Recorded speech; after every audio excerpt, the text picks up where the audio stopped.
بسم اللہ الرحمن الرحیم۔ قابل احترام سامعین گرامی، یہ جو سوشل میڈیا ہے نا، جہاں اس کے بہت سارے فائدے ہیں، یہ سوشل میڈیا کے ہی فائدوں کی ایک کڑی ہے کہ میں آپ کو ایک صحیح بات بتا رہا ہوں اور آپ اس کو سننے کے لیے یہاں پر آئے ہو اور میرے چینل کو آپ نے الحمدللہ سبسکرائب کیا ہے، اور آپ کو بھروسہ ہے کہ ہم کوئی بھی بات آپ کے سامنے جو بھی رکھتے ہیں قرآن و حدیث کی روشنی میں، معتبر علماء نے قرآن و حدیث سے جو باتیں سمجھی ہیں اس کی روشنی میں آپ کے سامنے میں وہ باتیں سمجھانے کی کوشش کرتا ہوں۔ لیکن اسی سوشل میڈیا کے پلیٹ فارم پر کچھ لوگ ایسے ہیں جو کچھ بھی اپنی مرضی کا جو بھی چاہے بیان کر دیتے ہیں۔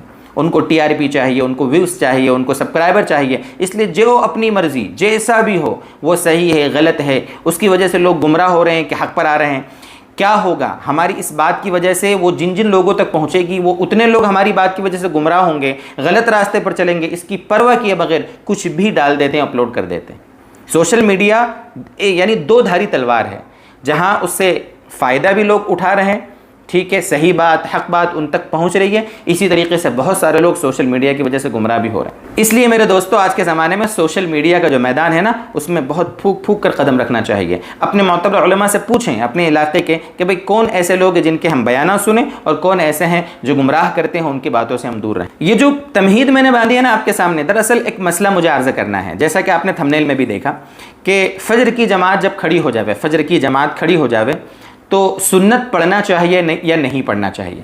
ابھی 4-5 دن پہلے ہمارے پاس 3-4 جگہوں سے الگ الگ ایک صاحب کی کلپ کسی نے بھیجی۔ اس میں کلپ میں کیا تھا، ایک صاحب پہلے بول رہے ہیں کہ دیکھو یہ مفتی صاحب کو سنو یہ کیا بول رہے، اور پھر وہ مفتی صاحب یہ مسئلہ بتا رہے تھے، پتہ نہیں کون تھے کیا تھے، میں تو نام بھی نہیں جانتا ان کا۔ وہ یہ کہہ رہے تھے کہ جو بھی لوگ فجر کی جماعت کھڑی ہونے کے بعد سنتوں کی نیت باندھتے ہیں، جماعت کھڑی ہونے کے بعد وہ غلط کرتے ہیں، وہ گمراہ ہیں، وہ سنت کے خلاف کرتے ہیں، نبی اکرم صلی اللہ علیہ وسلم کے طریقے کے خلاف کرتے ہیں، حدیث کی مخالفت کرتے ہیں، وغیرہ وغیرہ بہت ساری باتیں انہوں نے سنا دی۔ حالانکہ دوستو بزرگوں، میں پھر وہی کہوں گا، سوشل میڈیا ہے نا، جس کی مرضی وہ کچھ بھی آ کے بیان کر دے، اور لوگ پھر 100 میں سے 10-20 تو ہوتے ہیں جو اس بات کو صحیح مان کر اس پر غلط عمل شروع کر دیتے ہیں۔ اصل میں فجر کی جماعت کھڑی ہو جانے کے بعد سنت پڑھنا چاہیے یا نہیں پڑھنا چاہیے، لوگ اس سلسلے میں بھی گمراہی پھیلاتے ہیں۔ ایک روایت ہے، یقیناً وہ روایت صحیح ہے۔ روایت کیا ہے پہلے اس کو سمجھیں، میں آپ کو انشاءاللہ یہ مسئلہ تھوڑا آج کلیئر کروں گا، تھوڑا آپ کے دماغ میں جو کنفیوژن ہے اس کو دور کرنے کی کوشش کروں گا۔ حدیث ہے کہ اذا اقیمت الصلاۃ فلا صلاۃ الا المکتوبہ، کہ جب جماعت کھڑی ہو جاوے تو فرض نماز کے سوا کوئی نماز نہیں، جب جماعت کھڑی ہو جاوے تو فرض نماز کے سوا کوئی نماز نہیں۔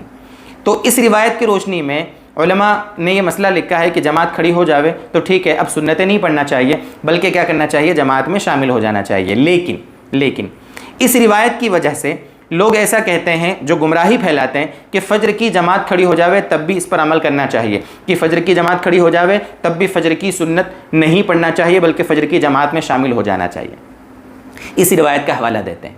حالانکہ میرے دوستو بزرگوں، فجر کی سنت کا مسئلہ دیگر سنتوں کے مقابلے میں الگ ہے۔ فجر کی سنت کا مسئلہ دیگر سنتوں کے مقابلے میں الگ ہے۔ ظہر کی نماز میں جماعت کھڑی ہو گئی، آپ ظہر کی سنت مت پڑھو بلکہ آپ کیا ہو جاؤ، ظہر کی جماعت میں شامل ہو جاؤ۔ عصر کی نماز کھڑی ہو گئی، آپ مسجد میں پہنچے، آپ عصر کی سنت مت پڑھیے بلکہ جماعت میں شامل ہو جائیے۔ عشاء میں بھی یہی حکم ہے، لیکن فجر کی سنتوں کا مسئلہ الگ ہے۔ آپ کہو گے کہاں سے لایا آپ الگ کیسے ہے؟ دیکھیے اس کی 2 وجہ ہیں۔ پہلے تو یہ سمجھیں کہ نبی اکرم صلی اللہ علیہ وسلم نے فجر کی سنت کی بڑی اہمیت بتائی ہے۔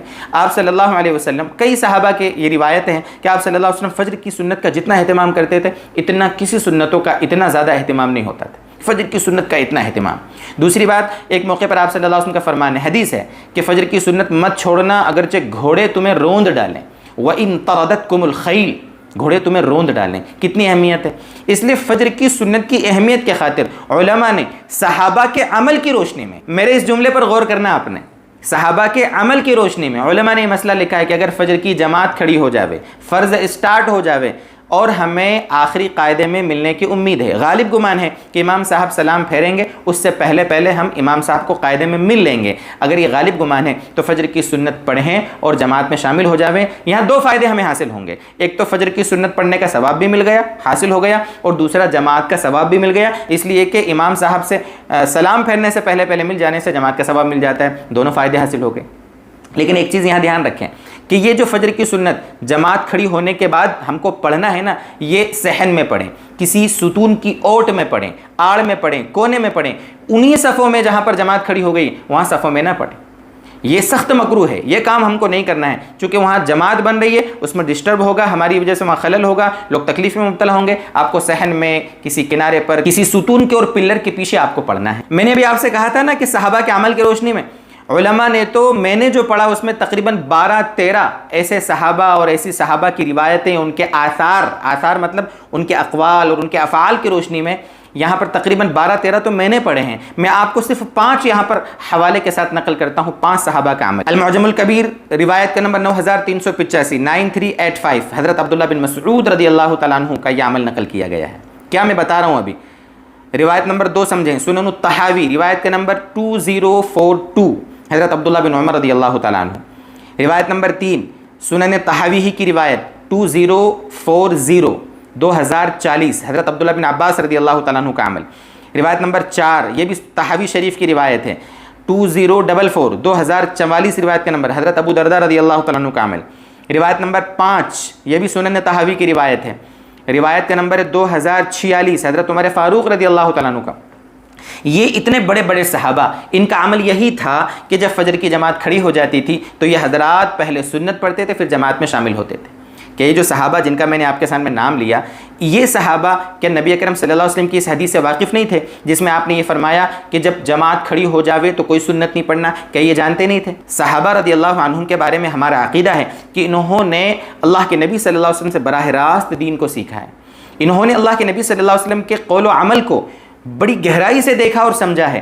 نبی اکرم صلی اللہ علیہ وسلم سے براہ راست دین انہوں نے حاصل کیا ہے۔ کیا اپنی مرضی سے اس طرح کرتے تھے وہ؟ یقیناً اللہ کے نبی صلی اللہ علیہ وسلم کی منشا کے موافق وہ یہ کام کرتے تھے کہ دوسری نمازوں میں تو یہی ہے کہ جماعت کھڑی ہو جاوے تو سنت نہیں پڑھنا ہے، لیکن فجر کی نماز کا مسئلہ الگ ہے کہ جماعت کھڑی ہو بھی جاوے اور ہمیں آخری قاعدے میں ملنے کی امید ہے تو ہمیں سنت پڑھنا چاہیے۔ اس لیے میرے دوستو، کسی بھی آئے ہوئے ویڈیو پر جو بھی سوشل میڈیا والا کوئی بھی کچھ بھی مرضی اور کچھ بھی چلا دے، ایسے ویڈیو پر آنکھیں بند کر کے بھروسہ نہ کر لیں۔ ہم مبارکبادی دیتے ہیں ان حضرات کو جن کے پاس ایسی کلپ آتی ہیں، وہ ہمارے پاس بھیجتے ہیں یا کسی معتبر عالم کے پاس بھیجتے ہیں اور ان کو پوچھتے ہیں کہ بھائی بتا دو ہم کو کہ یہ معتبر ہے یا نہیں ہے۔ اور بہت سارے وہ لوگ جن کو کوئی پرواہ نہیں ہے، بس سوشل میڈیا پہ کوئی بھی بات آئی عمل شروع کر دیا۔ ایسے لوگ اپنے اس رویے کو چھوڑیں، وہ گہرائی میں جائیں، ہر چیز کو سمجھیں، تحقیق کریں، بلکہ کھال نکالنا نہیں، لیکن کم سے کم تحقیق تو کر سکتے ہیں کہ اس پر ہم عمل کریں یا نہیں کریں۔ اتنا تو ہم کر ہی سکتے ہیں۔ اللہ کرے کہ یہ باتیں ہماری سمجھ میں آئیں اور اللہ تعالی ہمیں اوتھنٹک دین، اوتھنٹک مسائل اور جو معتبر علماء کا قرآن و حدیث کی روشنی میں بتایا ہوا سمجھایا ہوا دین ہے، اللہ تعالی موت تک ہمیں اس پر چلاتا رہے۔ وآخر دعوانا ان الحمد للہ رب العالمین۔